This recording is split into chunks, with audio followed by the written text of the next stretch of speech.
नमस्कार, मी हेमाली मोहिते।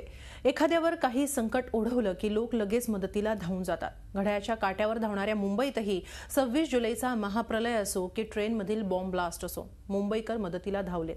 मात्र नुकत्याच मुंबईतल्या बांद्रा कुर्ला परिसरात एका अपघातात 2 महिला जबर जखमी झाल्या। मात्र त्यांना मदत करण्याऐवजी लोकांनी केवळ बघ्याची भूमिका घेतली, तर काहींनी त्यांचे फोटो आणि व्हिडिओ काढून ते सोशल नेटवर्किंग साईटवर शेअर केले, मात्र त्यांना मदत केली नाही। हा प्रकार पाहता मुंबईकरांच्या संवेदना हरवल्यात का असा प्रश्न पडल्याशिवाय राहत नाही। आणि यावरच आहे आजचा खास शो सेल्फिश मानसिकता।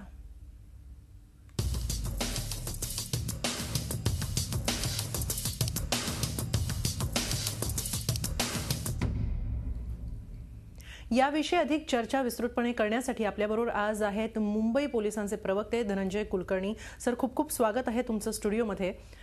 यानंतर ही नेमकी घटना काय झालेली आहे हे आधी आपण पाहणार आहोत। मुंबईच्या बीकेसी परिसरात तो अपघात झाला।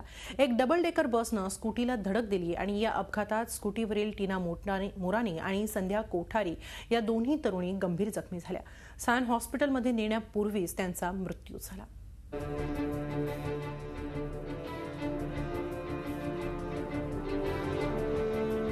रस्ते अपघात ही आता नित्याचीच बाब झाली आहे। मात्र 2 दिवसांपूर्वी मुंबईच्या बीकेसी परिसरात झालेल्या अपघातामुळे रक्ताच्या थारोळ्यात पडलेल्या 2 तरुणींना तात्काळ उपचारांची गरज होती। त्यांना वेळीच रुग्णालयात भरती करण्यात आलं असतं तर कदाचित त्यांचा जीव वाचला असता।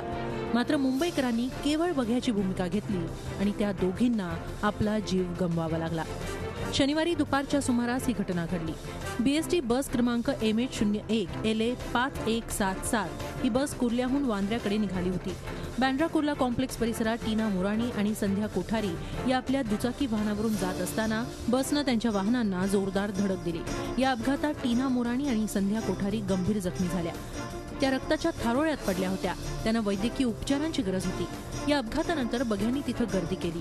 काहींनी तर आपल्या मोबाईलमधून त्या दोघींचे फोटो काढले, तर काहींनी व्हिडिओही तयार केले आणि ते सोशल नेटवर्किंग साईट्सवर अपलोडही केले। मात्र रक्ताच्या थारोळ्यात पडलेल्या त्या दोघींना रुग्णालयात घेऊन जाण्यास कुणीच पुढे आलं नाही। मुंबईकरांच्या संवेदना इतक्या बोथट झाल्यात का असा प्रश्न पडल्याशिवाय राहत नाही। बसने एक 2 व्हीलर जो एक्टिवा स्कूटर है, उसके ऊपर से 2 महिलाएं जा रही थी। वो स्कूटर को ठोकर मारी है। उसमें जो महिलाएं थी टीना मोटानी और संध्या कोठारी, इनको गंभीरता से चोट आई है। उनके सर में और वाइटल पार्ट्स में इंजरी हो गई है। उनको हमने हॉस्पिटल में शिफ्ट किया तो डॉक्टर ने डेथ बिफोर एडमिशन डिक्लेअर कर दिया। 26 जुलैचा मुंबईत आलेला महाप्रलय असो की लोकल ट्रेनमधील बॉम्बस्फोट असो, मुंबईकर मदतीला धावून आल्याचं पाहायला मिळतं। मात्र बीकेसीतील या घटनेमुळे मुंबईकरांनी माणुसकी गमावली आहे का असा प्रश्न पडल्याशिवाय राहत नाही। Bureau report, Zee media, Mumbai. याविषयी अधिक चर्चा करूया मुंबई पोलीस दलाचे प्रवक्ते धनंजय कुलकर्णी यांच्यासह। सर, पोलिसांचा ससेमिरा मागे लागेल अशी भीती असते का लोकांमध्ये, की त्या भीतीने अपघातग्रस्तांना लोक मदत करायला धजावत नाहीत? बिलकुल, आपलं म्हणणं अतिशय रास्त आहे। सुरुवातीपासून अशा प्रकारच्या नेहमी लोकांच्या मनामध्ये भीती असते, परंतु नुकताच सुप्रीम कोर्टाने अनेक वेळा ह्या बाबतीत स्पष्ट केलेलं आहे की लोकांना मदत करण्यासाठी, ऍक्सिडेंटच्या लोकांना मदत करण्यासाठी पुढे यावं, जेणेकरून अशा प्रकारची कुठल्याही प्रकारची पोलिसांची ससेमिरा मागे लागणार नाही। पोलीस ऍक्शन हा नंतरचा मुद्दा आहे। सुप्रीम कोर्टाने अनेक वेळा स्पष्ट केलेलं आहे की जीविताचं रक्षण करणं याला सर्वोच्च प्राथमिकता दिलेली आहे। त्यामुळे लोकांनी अशा प्रकारची जर मदत करण्यासाठी पुढे आले तर पोलीस कुठल्याही प्रकारच्या चौकशीला त्यांच्या पाठीमागे लागणार नाहीत, कुठल्याही प्रकारे त्यांना वारंवार बोलवणार नाहीत आणि कुठल्याही प्रकारच्या चौकशांना हजर राहण्याची गरज पण नाही। नक्कीच। मात्र या संदर्भातला काही कायदा आहे का, किंवा तो नेमका कायदा काय आहे? ऍक्च्युअली 2004 मध्ये एक कोर्टासमोर एक पिटिशन पेंडिंग होतं आणि त्यामध्ये प्रेमानंद कोठारी नावाचे पिटिशनर होते आणि त्यांनी त्या संदर्भातली पिटिशन केली होती। त्यामध्ये सुप्रीम कोर्टाने ह्यामध्ये स्पष्ट केलेलं आहे की अशा प्रकारच्या जर काही घटना घडल्या तर अशा प्रकारे लोकांना मदत करण्यासाठी कुठल्या प्रकारची अडचण असू नये. इव्हन हेही त्यामध्ये स्पष्ट करण्यात आलेलं आहे की जे मेडिकल प्रॅक्टिशनर्स आहेत त्यांना अशा प्रकारची जर कुठे माहिती मिळाली किंवा त्यांना बोलावण्यात आलं तर त्यांनी सुद्धा अशा प्रकारची मदत करण्यासाठी तात्काळ पुढे यावं, जेणेकरून आपल्याला जीवितांचं रक्षण करता येईल, ऍक्सिडेंटमध्ये लोकांना मदत करता येईल. मात्र तरीही लोकांच्या मनात एक भीती असते सर की एखाद्या वेळी जर आपण अशा प्रकरणात अडकलो किंवा अशा प्रकरणात जर एखाद्या जीविताचं रक्षण आपण केलं तरी सुद्धा पोलीस ठाण्याच्या चक्रा माराव्या लागतील अशी एक भीती असते. त्या लोकांना तुम्ही काय सांगाल? ती मी ह्या ठिकाणी आपल्याला अतिशय स्पष्टपणे सांगू इच्छितो, ती भीती अतिशय निराधार आहे. आणि परंतु दुसरी एक बाब आपल्याला सर्वांना लक्षात ठेवली पाहिजे, पोलिसांची जी प्रक्रिया आहे, गुन्ह्याचा तपास आहे किंवा अशा प्रकारच्या तपासाचा जो भाग आहे त्यामध्ये गुन्ह्यांचं स्टेटमेंट रेकॉर्ड करणं हा जो भाग आहे तो अतिशय किरकोळ स्वरूपाचा आहे. त्यामध्ये फार जास्त वेळ लागेल, वारंवार आपल्याला बोलावं लागेल, कोर्टामध्ये जावं लागेल, अशा प्रकारचा कुठलाही त्याच्यामध्ये हेतू नसतो. परंतु तपासाचा भाग म्हणून तिथे त्यांचं स्टेटमेंट रेकॉर्ड करणं ही जरी गरज असली तरी अशा प्रकारे वारंवार येण्याची गरज नाही, हे या ठिकाणी स्पष्ट करू इच्छितो. पण अशा वेळी अचानक जेव्हा कधी अपघात होतो तेव्हा अनेक जण भांबावतात, त्यांना कळत नाही की त्यांनी नेमकं काय करायला पाहिजे. त्यामुळे बघ्यांचीच गर्दी जास्त वाढते. तर अशा वेळी तुम्ही काय सांगाल, अपघात झाल्यानंतर सामान्य नागरिकांनी काय करायला हवं? मी सर्वसामान्य लोकांना या ठिकाणी सांगू इच्छितो, त्यांना आवाहन करू इच्छितो, अशा प्रकारे जो सुरुवातीच्या काळामध्ये जो ऍक्सिडेंट झाल्यानंतर जखमींना तात्काळ मदत मिळणं फार गरजेचं असतं. कारण अशा कालावधीमध्ये जर त्याला मदत मिळाली नाही तर बऱ्याचदा त्या फॅटॅलिटीज वाढू शकतात, त्याच्यामध्ये मृत्यू ओढवण्याची दाट शक्यता असते. त्यामुळे त्यांना तात्काळ हॉस्पिटलमध्ये पोहोचवून त्यांना उपचार पुरवणं फार गरजेचं असतं. कारण सुप्रीम कोर्टाने त्या आदेशामध्ये स्पष्ट केलेलं आहे की पोलीस ऍक्शन हा नंतरचा भाग आहे. त्यांना जखमींना मिळणारा जो उपचार आहे, त्यांना मिळणारी जी ट्रीटमेंट आहे, त्यांना मिळणारा जो आधार आहे हा सगळ्यात महत्वाचा आहे. त्यामुळं कुठल्याही प्रकारच्या पोलीस ऍक्शनची भीती लोकांनी मनामध्ये बाळगू नये, अशा प्रकारचं मला या ठिकाणी आश्वासित करायचं आहे. सर, जे बीकेसी मध्ये घडलं त्यामध्ये बघ्यांनी केवळ बघतच नाही बसले तर त्यांनी त्याचे व्हिडिओ अपलोड केले, त्याचे फोटो काढले आणि ते सोशल नेटवर्किंग साईटवर त्यांनी व्हायरल केले. हे अत्यंत भयंकर अशी मानसिकता आहे. म्हणजे केवळ पोलिसांची भीती असं नाही तर ही मानसिकता ही काही बदललेली आहे का, की फक्त फोटो काढायचा, क्लिक करायचा आणि तो पटकन सोशल साईट्सवर व्हायरल करायचा? या मानसिकतेबाबत काय म्हणाल? बरोबर, अगोदर सुरुवातीला आपण म्हणत होतो की पोलिसांची भीती असायची आणि त्यामुळे लोक मदत करण्यासाठी पुढे यायचे नाही, अपघाताच्या ठिकाणी जायचे नाहीत, पोलिसांचा ससेमेरा पाठीमागे लागेल.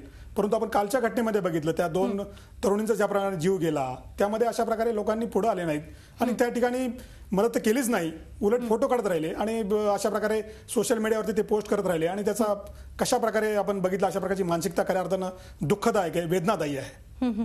पण जेव्हा अशा प्रकारचे फोटो अपलोड होतात की त्याची माहिती पोलिसांपर्यंत येते का? आणि जर असे फोटोज जर सोशल नेटवर्किंग साईटवर जर व्हायरल होत असतील तर त्यावर पोलिसांकडून काही कारवाई केली जाते का? खऱ्या अर्थानं अशा प्रकारचे जर फोटो येत असतील, अशा प्रकारे लगेच माहिती मिळाली तर तात्काळ त्या ठिकाणी आमच्या पेट्रोलिंग मोबाईल त्या ठिकाणी पोहोचल्या पाहिजेत. कंट्रोल रूमला अशा प्रकारची माहिती मिळाली तर लगेच त्या ठिकाणी पोहोचून लोकांना, जखमींना तात्काळ हलवलं पाहिजे. परंतु आपण सांगितल्याप्रमाणे जर अशा प्रकारे जर कोणी सोशल मीडियाच्या माध्यमातून केवळ अशा प्रकारचे व्हायरल मेसेजेस करून लोकांमध्ये संभ्रम निर्माण करत असतील तर सोशल मीडिया लॅब आमच्याकडे उपलब्ध आहे. त्या माध्यमातून अशा प्रकारच्या प्रवृत्तींवरती निश्चितपणे नजर ठेवली जाते, अशा लोकांवरती कारवाई सुद्धा आमच्याकडनं केली जाते. सर, इथं आणखीन एक असं विचारायचं आहे की जेव्हा एखादा अपघात होतो तेव्हा त्या व्यक्तीनं, म्हणजे त्या अपघातग्रस्तांसाठी नेमकं काय केलं पाहिजे? पहिली पायरी काय असायला पाहिजे? रुग्णालयात नेणं आणि त्याचबरोबर पोलिसांना कळवणं, यामध्ये कुठे प्राथमिकता दिली गेली पाहिजे? आपण जो आपला प्रश्न विचारलेला तो अगदी रास्त आहे. मी तर अजूनही सांगेल, स्पष्टपणे सांगेल की रुग्णाला प्रथमतः उपचार देणं, त्याला त्या ठिकाणी हॉस्पिटलला पोहोचणं ही प्राथमिकता आहे. पोलिसांना त्यानंतर कळवलं तरी चालेल, त्या ठिकाणी फोटोग्राफी करण्याची गरज नाही, कुठल्या प्रकारे त्या ठिकाणी व्हिडिओग्राफी करण्याची गरज नाही. इव्हन सुप्रीम कोर्टाने 2004च्या त्या पिटिशनमध्ये स्पष्ट केलेलं आहे, Premanand Katara versus union of India, यामध्ये स्पष्ट केलेलं आहे पोलिसांनी सुद्धा फोटोग्राफी आणि पंचनामे आणि त्याची तिथे कुठल्या प्रकारे घाई करू नये. त्यांनी तात्काळ मदत कशी पोहोचवता येईल, वैद्यकीय मदत कशी पोहोचवता येईल, हॉस्पिटलला कशा प्रकारे पोहोचवता येईल, या संदर्भात निर्देश दिलेले आहेत.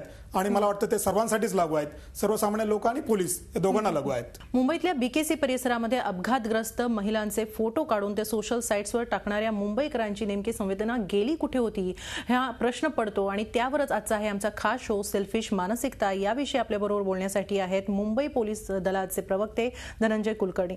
धनंजय सर, मुंबई हे म्हटलं तर सर्वाधिक अपघात या ठिकाणी होत असतात, त्यामुळे मुंबईकरांची आपण मुंबई मुंबईकरांचं सहकार्य तिथे अपेक्षित असतं. या अपघातांच्या मालिकांमध्ये बऱ्याचदा असं पाहायला मिळतं की अपघातग्रस्ताला मदत हवी असते, मात्र ती मदत मिळत नाही. काय सांगाल मुंबईकरांना? मी आपल्या प्रश्नाचं उत्तर देण्यापूर्वी किंवा अशा प्रकारे सूचित करण्यापूर्वी एक आकडेवारी आपल्या समोर सांगू इच्छितो. गेल्या वर्षी साधारणतः महाराष्ट्रामध्ये एकूण 45,000 अपघात झाले, त्याच्यामधले जवळपास 14,000 लोकांचा बळी त्याच्यामध्ये गेला. भारतामध्ये ही संख्या जवळपास 5 लाख अपघात दरवर्षी होतात, त्यापैकी जवळपास 1.25 लाख लोकांचा बळी त्याच्यामध्ये जातो. म्हणजे दर मिनिटाला भारतामध्ये एका माणसाचा मृत्यू रस्ते अपघातामध्ये होतो. म्हणजे आपल्याला लक्षात येईल की याची भयावकता किती मोठी आहे, किती भयानक याचं बाकडेवारी आणि किती भयानक याचं स्वरूप आहे रस्ते अपघाताचं. आणि ह्या सगळ्या प्रकारामुळे किती मोठ्या प्रमाणावरती त्याच्या कुटुंबांवरती मोठ्या प्रमाणावरती संकट कोसळ असेल, त्याच्यावर अवलंबून असणाऱ्या लोकांचा कशा प्रकारे पुढे होत असेल, या सगळ्या गोष्टी जर आपण विचार केला त्याची भयावकता आपल्याला निश्चितपणे समोर येईल. मला या ठिकाणी आपल्याला सांगायचं आहे, मुंबई शहर हे महाराष्ट्रामध्ये सगळ्यात जास्त अपघात असणारं शहर आहे. आणि ह्या ठिकाणी मुंबईमध्ये जे रस्त्यांची परिस्थिती आहे आणि ट्रॅफिकचा एकूणच जो प्रॉब्लेम आहे, अशा ठिकाणी लोकांना मदत लवकर पोहोचवण्यासाठी फार गरज असते. अशा वेळेस जवळच्या हॉस्पिटलमध्ये पोहोचवणं, त्याच्या ठिकाणी लवकर ट्रॅफिकमधून मार्ग काढत त्यांच्यापर्यंत पोहोचवणं हे फार मोठं आव्हान आपल्याला समोर असतं. त्यामुळे त्या ठिकाणी जे कोणी असणारे ट्रॅफिकचे पोलीस कोणी असतील त्यांना माहिती पोहोचेपर्यंत किंवा आमचे जे वायरलेस मोबाईल आहेत त्यांच्यापर्यंत माहिती पोहोचेपर्यंत त्याचा बराच वेळ निघून जातो. त्यामुळे अशा वेळेस स्थानिक लोकांनी जे कोणी जवळपास कोणी असतील त्यांनी तात्काळ टॅक्सी किंवा त्यांच्या स्वतःच्या कार किंवा त्यांचं स्वतःचं कुठलंही वाहन असेल त्या माध्यमातून त्यांना लवकरात लवकर हॉस्पिटलला पोहोचणं ही नितांत मोठी गरज आहे. आणि मला वाटतं मुंबईकरांनी ते आव्हान स्वीकारलं पाहिजे, त्यासाठी पुढे आलं पाहिजे. बरोबर आहे, मुंबईकरांनी पुढे आलं पाहिजे. मात्र त्याचबरोबर हे झालं अपघातानंतर. पण अपघात होतात ते बऱ्याचदा वाहन चालकांच्या निष्काळजीपणामुळे होतात किंवा आणखीन बरीच कारणं असतात. मग वाहन चालकांच्या दृष्टीने जर बोलायचं झालं तर वाहन चालकांनी काही मानसिकता बदलणं गरजेचं आहे का, किंवा त्यांनी काय काळजी घ्यायला हवी? बिलकुल, अगदी रास्त आपण प्रश्न या ठिकाणी सांगितला किंवा या ठिकाणी विचारलेला आहे. मला वाटतं सर्वसाधारणपणे जी डिसिप्लिन आपण पाळली पाहिजे ती फार महत्वाची आहे. त्याच्यामध्ये अनेक कारणांचा आपण उल्लेख करू शकतो रस्ते अपघाताचा. त्याच्यामध्ये ओव्हरटेकिंगचा प्रश्न असेल किंवा आपण मध्यंतरी आपण बघितलं असेल अनेक घटना अशा प्रकारच्या घडल्यात की दारू पिऊन वाहन चालवणं ही मोठी समस्या आहे, किंवा रात्रीच्या वेळेस झोप लागल्यामुळे झालेले अपघात असतील. अशा सगळ्या प्रकारचा जर आपण विचार केला तर वाहन चालकाने अशा प्रकारची शिस्त अंगी आणली पाहिजे, हे फार गरजेचं आहे. स्वतःचं रक्षण करताना बेड लावून असेल किंवा त्या अगदी छोट्या छोट्या गोष्टी ज्या आहेत, अप्पर डिपर ज्या आपण लाईटचा देण्यामधल्या ज्या कॉमन सेन्सच्या गोष्टी असतील, शिस्तीच्या गोष्टी असतील, त्या सर्वसाधारणपणे पाळल्या पाहिजेत, जेणेकरून आपल्या स्वतःला पण संकट येणार नाही, इतरांना पण आपण संकटात टाकणार नाही. आणखीन एक विचारायचं आहे इथे की एक समाजातला एक महत्त्वाचा घटक जो अपघातांमध्ये एक महत्त्वाची भूमिका बजावतो तो म्हणजे डॉक्टर.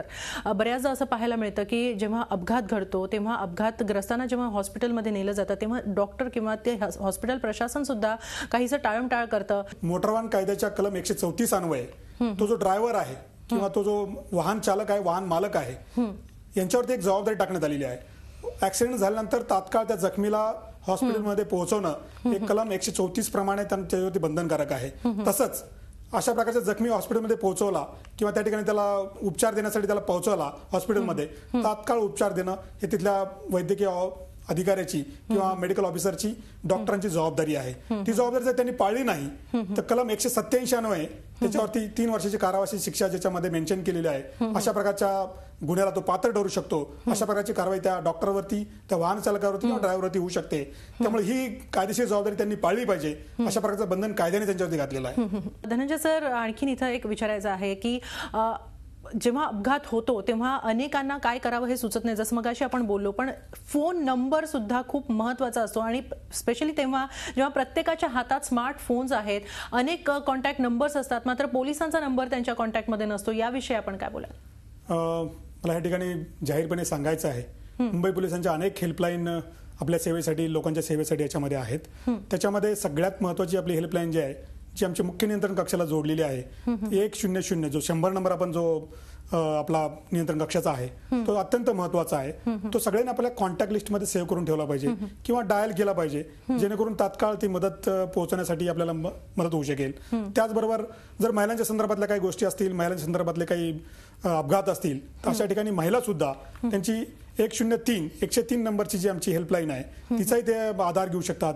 त्याचबरोबर सिनियर सिटीजन आणि इतरांसाठी ज्या हेल्पलाईन आहेत 1090, 1090 ही पण हेल्पलाईन आपल्याकडे उपलब्ध आहे. मला वाटतं अशा प्रकारचे हेल्पलाईनचे नंबर प्रत्येकाच्या कॉन्टॅक्ट लिस्टमध्ये असणं गरजेचं आहे. ते नंबर सेव्ह केले पाहिजेत आणि वेळेस त्यांचा उपयोग केला पाहिजे. मदत आपण जोपर्यंत करता आहात तोपर्यंत चांगली गोष्ट आहे, परंतु पोलिसांनाही तात्काळ इन्फॉर्म करणं ही तितकीच महत्त्वाची बाब आहे, जेणेकरून आपल्याला मदत पोहोचवता येईल, त्यांना लवकर हॉस्पिटलला नेता येईल. आमच्या वायरलेस मोबाईल अशा प्रकारचा कॉल केल्यानंतर 5 ते 7 मिनिटाच्या अंतरामध्ये जवळपास पेट्रोलिंग करत असतात, गस्त करत असतात. असा कॉल मिळाल्यानंतर तात्काळ त्या ठिकाणी पोहोचू शकतील आणि मदत करू शकतील. नक्की. सर, जसं मगाशी आपण म्हटलं की काही वेगळी घटना घडली, गुन्हेगारीची घटना घडली किंवा अपघाताची घटना घडली की सामान्य मुंबईकर धास्तावतो. तो म्हणजे पोलिसांशी बोलायचं कसं किंवा पोलिसांनी जर हॅरॅस केलं तर काय करायचं, ही एक भीती असते. तर अशी जर हॅरॅसमेंट झाली तर मुंबईकरांनी किंवा सामान्य लोकांनी काय करावं? अगदी चांगला प्रश्न विचारला. या ठिकाणी पोलिसांची सुद्धा भूमिका या ठिकाणी फार महत्त्वाची ठरते. अशा प्रकारे मुंबईचे पोलीस आयुक्त मान्य राकेश मारे साहेबांनी स्पष्ट सूचना दिलेल्या आहेत. अशा प्रकारच्या अपघातामध्ये जर कोणी मदत केली, अशा प्रकारे जर कोणी मदतीसाठी पुढे धावलं, त्यांना कुठल्याही प्रकारे त्रास होता कामा नये, त्यांना वारंवार पोलिसांना बोलवता कामा नये, त्यांना कुठल्या प्रकारे कोर्ट कचेरीच्या फेऱ्या माराव्या लागू नयेत, अशा प्रकारच्या सूचना दिलेल्या आहेत. ह्या उलट सरांनी अशा प्रकारच्या सूचना दिलेल्या आहेत, जर कोणी अशा प्रकारची मदत जर लोकांपर्यंत पोहोचवली तर त्यांचा जाहीरपणे सत्कार करावा. इव्हन कित्येक प्रसंगी सीपी साहेबांनी स्वतः अशा लोकांचा जाहीरपणे सत्कार केलेला आहे आणि भविष्यात सुद्धा अशाच प्रकारचं धोरण मुंबई पोलिसांकडे राबवलं जाईल. अशा प्रकारे मदत करणाऱ्या लोकांना जाहीरपणे सत्कार करू, त्यांचं अभिनंदन करू आणि अशा प्रकारे ही सातत्याने ही मदतीचा हात पुढे आला पाहिजे, अशा प्रकारची भूमिका या ठिकाणी जाहीर करतो. नक्कीच. आणखीन इथे एक छोटासा प्रश्न विचारायचा आहे. वेळ संपत आलेली आहे आपली, पण ट्रॅफिक पोलीस सुद्धा एक महत्त्वाची भूमिका बजावू शकतात. ट्रॅफिक पोलिसांची मदत कशी घेता येईल? मुंबई पोलिसांमधलं ट्रॅफिक अतिशय महत्त्वाची एक ब्रँच आहे, ज्याचं संख्याबळ जवळपास 3000 पोलिसांचं संख्याबळ आहे. चौक्या चौक्यामध्ये आपल्याला त्याच्यामध्ये अशा प्रकारचे ट्रॅफिक पोलीस उभे राहताना दिसतात, ट्रॅफिकचं नियमन करताना दिसतात. परंतु अशा प्रकारचे अपघात रोखण्यासाठी त्यांची मदत घेणं अत्यंत गरजेचं आहे. बऱ्याचदा काय होतं की अशा प्रकारे दारू पिऊन कोणतरी वाहन चालवतंय, बेतालपणे वाहन चालवतंय, अगदी बिनधास्तपणे वाहन चालवतंय. अशा प्रकारच्या माहिती जर असेल, आपण चौका चौकामध्ये ट्रॅफिक पोलीस बघतो आहोत, ठीक आहे, आपण हेल्पलाईन नंबर फोन करू शकला नाहीत, अशा प्रकारची मदत आपण कंट्रोल रूमला कळू शकला नाहीत, अशा पोलिसांना थांबून आपण सांगू शकता किंवा अशा क्रमांकाच्या गाडीचा नंबर आपण तात्काळ त्या पोलिसांना देऊ शकता, जेणेकरून त्या वाहनाला आपल्या पुढे जाऊन कुठेतरी नाकामध्ये रोखता येईल, त्यांना अडवता येईल आणि अशा लोकांवरती, बेताल लोकांवरती तात्काळ कारवाई करता येईल. सर, अगदी खूप नेमक्या शब्दांमध्ये तुम्ही मुंबईकरांना आश्वस्त केलेलं आहे की न घाबरता अशा काही घटना घडल्या तर नक्की पुढे या आणि मुंबई पोलिसांना सहकार्य करा. पोलीसही तुम्हाला सहकार्य करतील आणि अशा अपघातग्रस्त अनेक लोकांचे जीव वाचवता येतील. खूप खूप धन्यवाद या सविस्तर चर्चेबद्दल. आणि मुंबईकरांना सुद्धा एक आवाहन, केवळ फोटो काढून संवेदनशीलता व्हॉट्सअपवरून किंवा इतर सोशल साईट्सवरून फिरवू नका. ती संवेदनशीलता तुमच्या कृतीतही प्रत्यक्षात उतरवा. या खास कार्यक्रमामध्ये आज इथंच थांबूया. ताज्या बातम्यांसाठी पाहत राहा झी 24 तास. रहा एक पाऊल पुढे.